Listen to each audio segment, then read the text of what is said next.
Halo sahabat, lama saya tidak membuat konten. Nah, kali ini saya akan membuat konten tentang capres dan cawapres karena ada teman juga yang beberapa teman yang menghubungi saya kenapa YouTube saya tidak diaktifkan lagi. Saya bilang saya lagi sedang melihat, mengamati yaitu dari capres dan cawapres. Kali ini yang akan saya coba angkat adalah dari pasangan Pak Prabowo dengan Mas Gibran. Ya, kedua pasangan ini lagi ramai-ramainya, lagi hot-hotnya. Lalu, apakah sedang ramai-ramainya, sedang hot-hotnya Amin Wijaya membuat suatu konten hanya ingin apa ya?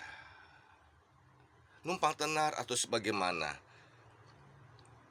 6 bulan yang lalu, 6 bulan yang lalu 6 bulan yang lalu ketika masih belum ramai, masih tidak ada suara di channel YouTube Amin Wijaya Yoyoyo, saya telah memasang foto Pak Prabowo dengan Gibran 6 bulan yang lalu. Anda bisa cek di channel Amin Wijaya Yoyoyo dan jangan lupa di subscribe 6 bulan yang lalu.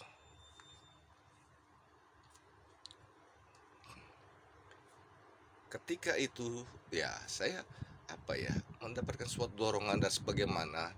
Lalu saya mengambil foto Pak Prabowo di Google dengan foto Mas Gibran, saya sandingkan menjadi satu 6 bulan yang lalu. Dan saya juga mendapatkan telepon dari, saya tidak bisa sebutkan namanya, dari beberapa orang, satu orang. Terus yang kedua adalah sahabat saya, saudara saya, yaitu seorang Habib Ali Sakur, Habib Ali Sakur yang ada di konten-konten saya. Ketika beliau berbicara tentang capres, yaitu ditujukan kepada Pak Ganjar. Lagi waktu itu saya juga di Ganjar, yes. Tapi kalau mengenai Pak Prabowo, saya bilang saya agak menyarankan Pak Prabowo dengan satu sosok ini, Gibran. Beliau sempat kaget gitu, dan teman saya yang pertama kali itu menghubungi saya juga, kita berdiskusi, sempat kaget juga. Dan yang ketiga adalah ibu yang dari Surabaya yang suka ada di channel Pak Hendro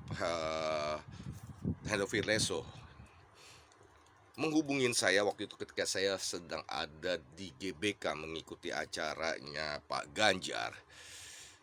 Dan beliau, kita sharing, akhirnya saya ditanyakan kenapa harus Gibran. Gibran kan anak yang masih muda. Agak sulit. Karena begini, saya bilang, ada juga disebutkan nama Pak Mahfud MD. Apakah Pak Prabowo dengan Pak Mahfud MD? Mengapa saya lebih memilih Pak Prabowo dengan Gibran? Satu, ya, di antara keduanya, saya rasa di dunia internasional, saya lebih memegang Gibran. Karena apa? Kita tahu Gibran itu juga sudah dikenal di dunia Arab.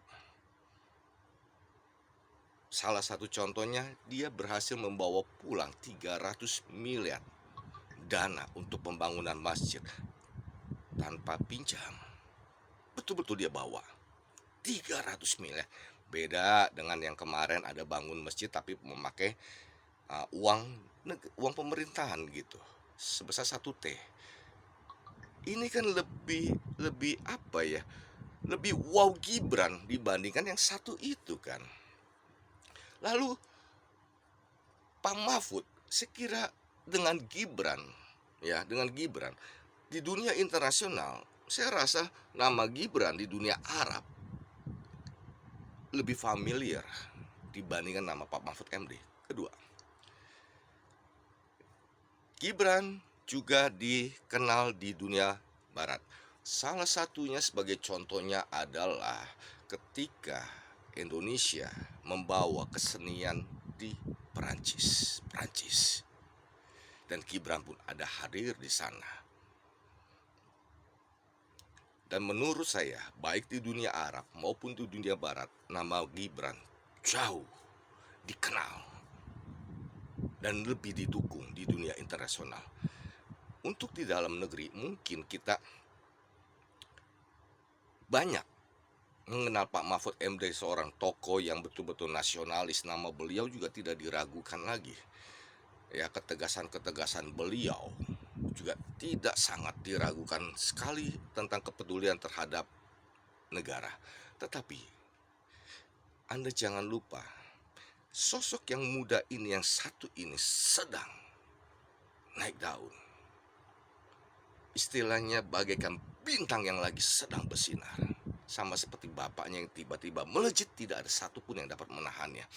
Dan tokoh yang satu ini di dalam negeri juga ketika menjadi wali kota berhasil menaikkan pendapatan daerah kota Solo yang dia pimpin.